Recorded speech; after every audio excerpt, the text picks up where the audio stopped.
James Harry Trotter and his companions crouched close together on top of the peach as the night began closing in around them. The clouds like mountains towered high above their heads on all sides, mysterious, menacing, overwhelming. Gradually it grew darker and darker, and then a pale three-quarter moon came up over the tops of the clouds and cast an eerie light over the whole scene. The giant peach swayed gently from side to side as it floated along, and the hundreds of silky white strings going upward from its stem were beautiful in the moonlight. So also was the great flock of seagulls overhead. There was not a sound anywhere. Traveling upon the peach was not in the least like traveling in an airplane. The airplane comes chattering and clattering and roaring through the sky, and whatever might be lurking secretly up there in the great cloud mountains goes running for cover as its approach. That is why people who travel in airplanes never see anything. But the peach, yes, the peach was a soft, stealthy traveler, making no noise at all as it floated along. And several times during that long, silent night ride, high up over the middle of the ocean in the moonlight, James and his friends saw things that no one had ever seen before. Once, as they drifted silently past a massive white cloud, they saw that on the top of it, a group of strange, tall, wispy-looking things that were about twice the height of ordinary men. They were not easy to see at first, but they were almost as white as the cloud itself. But as the peach sailed closer, it became obvious that these things were actually living creatures, tall, wispy, wraith-like, shadowy white creatures who looked as though they were made of a mixture of cotton, wool, and candy floss in the white and thin white hairs. "Oh," the ladybug said, "I don't like this at all." "Shh," James whispered. "Don't let them hear you. They must be cloudmen." "Cloudmen?" they murmured, huddling closer together for comfort. "Oh dear, oh dear. I am glad I'm blind. I can't see them," the earthworm said, "or I would probably scream." "I hope they don't turn around and see us," Miss Spider stammered. "Do you think they would eat us?" the earthworm asked. They would eat you," the centipede answered, grinning. "They would cut you up like a salami and eat you in thin slices." Poor earthworm began to quiver all over with fright. "But what are they doing?" the old green grasshopper whispered. "I don't know," James answered softly. "Let's watch and see." The cloudmen were all standing in a group. They were doing something peculiar with their hands. First, they would reach out, all of them at once, and grab handfuls of cloud, and then they would roll these handfuls of cloud in their fingers until they turned into what looked like large white marbles. And then they would toss the marbles to one side and quickly grab more bits of cloud and start over. It was all very silent and mysterious. The pile of marbles beside them kept growing larger and larger. Soon there was a truckload of them there at least. "They must be absolutely mad," the centipede said. "There's nothing to be afraid of here." "Be quiet, you pests," the earthworm whispered. "You shall be eaten if they see us." "We shall be eaten if they see us." But the cloudmen were much too busy with what they were doing to have noticed the great peach silently up behind them. The watchers on the peach saw one of the cloudmen raising his long wispy arms above his head, and they heard him shouting, "All right, boys, that's enough. Get the shovels." All the other cloudmen immediately let out a strange high-pitched whoop of joy and started jumping up and down and waving their arms in the air. Then they picked up enormous shovels and rushed over to the pile and began shoveling them as fast as they could over the side of the cloud into space.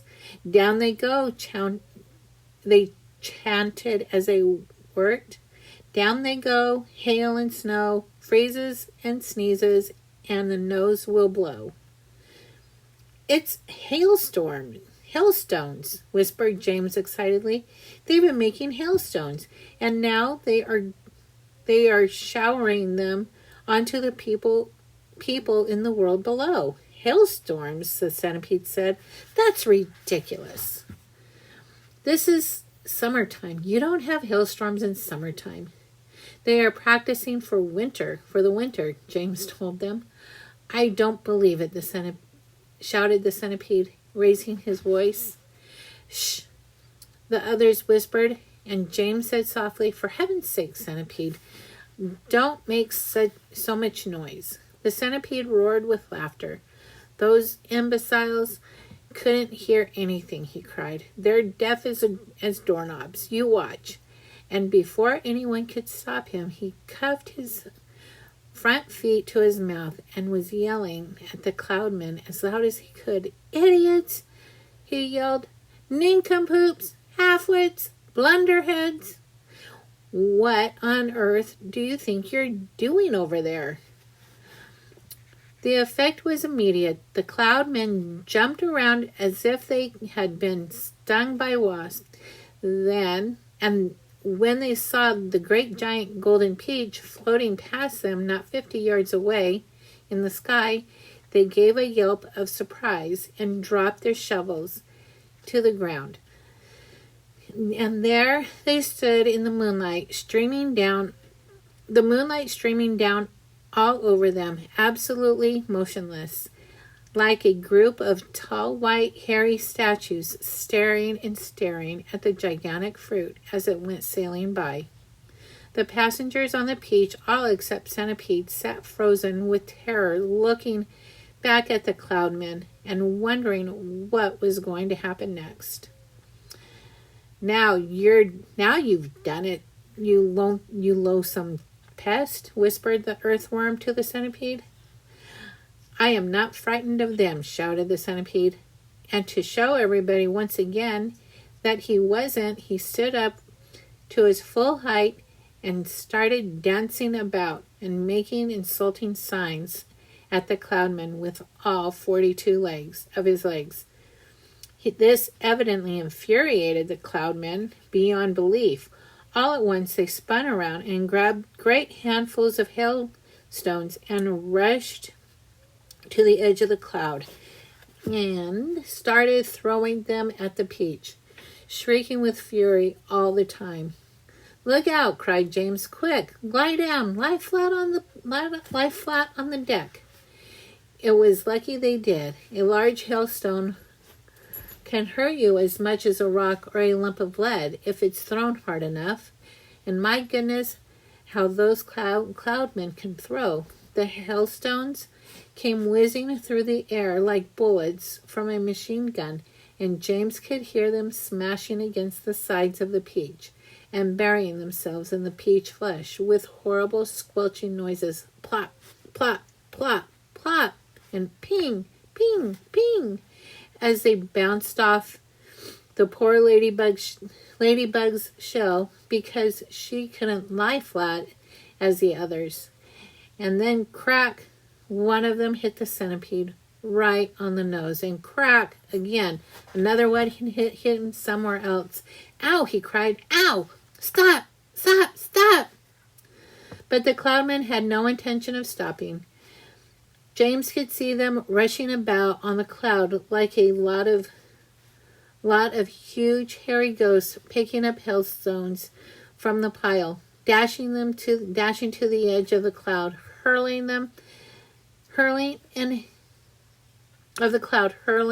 the hailstones at the peach, dashing back again to get more. And then, when the pile of stones was all gone, they simply grabbed handfuls of cloud and made as many more as they wanted, and much bigger ones now, some of them as large as cannonballs. "Quickly," cried James, "down the tunnel, or we'll all be wiped out."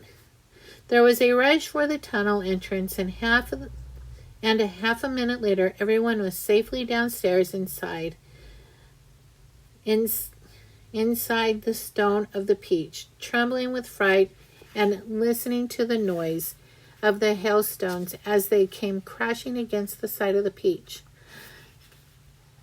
"I am a wreck," groaned the centipede. "I am wounded all over." "It serves you right," says the earthworm. "Would somebody kindly look to see if my shell is cracked?" the ladybug said. "Give us some light," shouted the old green grasshopper. "I can't," wailed the glowworm. "They've broken my bulb." They put in another one.